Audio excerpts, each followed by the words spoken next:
Àwọn Sífù Difẹnsi ṣàwárí iléeṣẹ́ tó ń ṣe ayédèrú ọ́ìlì nìbàdàn.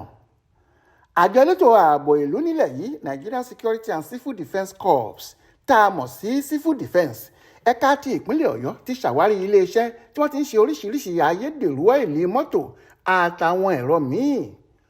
Ọ̀gá àgbà àjọ náà ọ̀gbẹ́ni Michael Adaralẹ́wà ló léwájú àwọn ikọ̀ rẹ̀ lọ síbi tí iléeṣẹ́ ọ̀hún wà ládùúgbò Àpáta nílùú Ìbàdàn.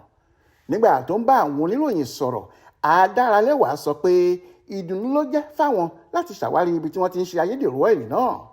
Ó ní kò dín ní 2,500 2,500 ayédèrú lítà epo tí àwọn bá níbẹ̀ tí wọ́n ń ṣe lójoojúmọ́. Àwọn afurasí méjì lọ́wọ́ tẹ̀ níbùdó tí wọ́n ti ń ṣe ayédèrú ọjà náà jáde.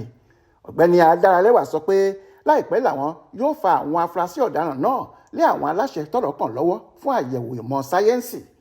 Ẹni tó ní iléeṣẹ́ yìí tí àjọ Civil Defence mú gẹ́gẹ́ bí afurasí ọ̀daràn jẹ́wọ́ pé lóòótọ́ lòun ń ṣiṣẹ́ náà láì níwèé àṣẹ ìjọba àti pé ó ti lé lógún ọdún báyìí tóun ti ń ṣe é.